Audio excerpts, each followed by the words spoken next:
These NBA stars have had some horrendous moments recently. Barrett, now Randall, driving by Alvarado, and then he throws it away. And he hears it from the crowd. I'm sure a lot of you already recognize that. They're not bad players, but they're worse than you think they are, especially when you dive deeper into the numbers. It's not just a small sample size either, it's a downward trend that will most likely remain unless they magically fix their problems. How's it going, folks? My name's Andy, and today let's take a look at some of these NBA stars. And what are the qualifications when I say the word star? Well, for the purpose of this video, let's say a star is a player who's made the All-Star team in the last 3 seasons. Without further ado, let's begin. Julius Randall. What better way to start this video than with my least favorite player on my favorite team? The New York Knicks basically made no moves whatsoever to improve their team, while so many other teams in the East did. It's reasonable to assume that this team will get better through natural development, but Julius Randall is not one of them. While most stars terrorize the NBA, Randall terrorizes his own team. This is the worst start I've ever seen from any player ever, let alone from a guy who was an all-star the year prior. I mean, just watching him play is miserable in itself. I didn't think there was any other star who looked that bad from the eye test. But when you look at his actual numbers and advanced metrics, it's somehow even worse. You might say, oh, this is just a small sample size. Well, in the previous 2 seasons, it was the same way, and it got even more pronounced in the playoffs. It's been a trend that whenever the playoffs began, Randall's production drops off drastically, and it seems like he's picked up right where he left off, unfortunately. Not only has he been missing everything, but his turnover problems are still just as blatant as ever. The 2 main criticisms of Randall throughout his entire career has been his poor decision-making along with being careless with the ball whenever he tries to do something. The 2 T's, turnovers and tunnel vision. Those 2 things have not changed at all since he came to New York, even though we all hope he could change. There were times when he had stretches of being more consistent and productive, but by the end of the year, he'd always flame out in the playoffs. Plus, you add on his contract that lasts until 2026, do you really think Randall will last this long in New York? I hope not. At this point, he's such a detriment to this team. He's taking the 2nd most shots per game on this team, taking away opportunities for others and stunting the development of the franchise. If things don't improve, he's most certainly on the chopping block. Rudy Gobert. Have you ever seen a player who's the 3-time Defensive Player of the Year, a 4-time All-NBA, and 6-time All-Defender get this much hate? Well, there's a couple reasons for that.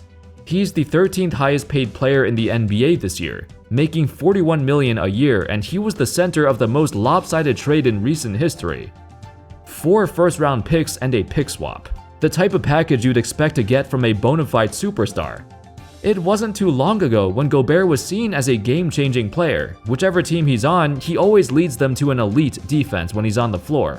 He can anchor an entire team's defense, and theoretically, he should pair well with Karl-Anthony Towns, who's known for being useless on defense.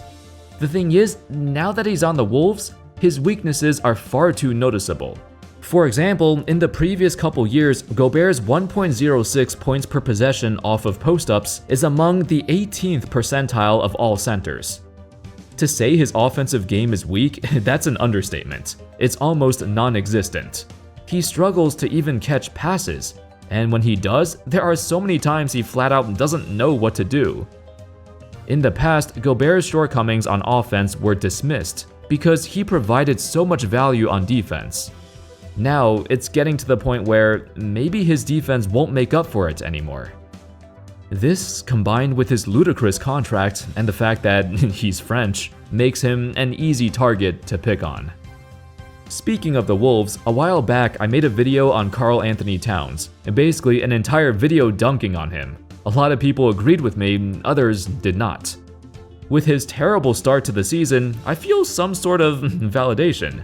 Towns has never had the mentality of his younger teammate, Anthony Edwards. With so much talent, so much potential wasted, Towns folded when times got tough, and he crumbled under the pressure of the playoffs. Through a combination of injuries and the rise of an actual superstar on his own team, Towns is now on the downswing of his career. I don't think he'll ever match his production back in 2018 or 2019, but to have this atrocious of a stretch shooting the ball, his time is over. The Wolves need him to be, at the very least, a capable supporting player, and he struggles to do even that. It's now officially the Anthony Edwards era in Minnesota. Jaylen Brown. Now I know what you're thinking. Andy, does he really deserve to be in a video like this? You could have said this when he was struggling in the playoffs, but that's not the reason I think he's overrated.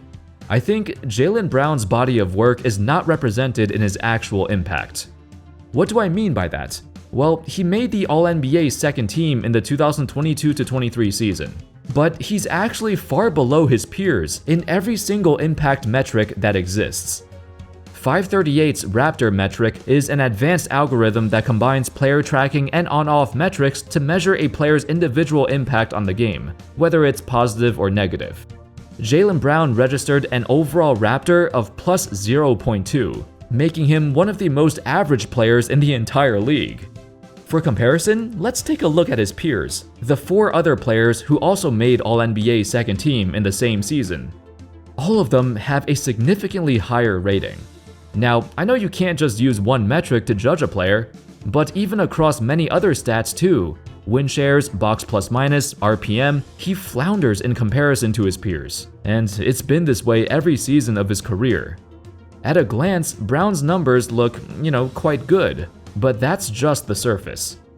There are things like his turnovers being almost as high as his assists, his low rate of drawing fouls, his efficiency at scoring. While it's good, it's not that much higher than the league average.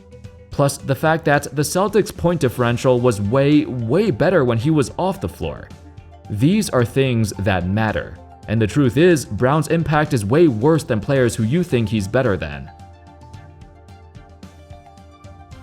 Also, his $300 million Supermax, that was the most lucrative deal in the history of the NBA when he signed it, making him the highest paid player in NBA history when his extension starts. Pascal Siakam.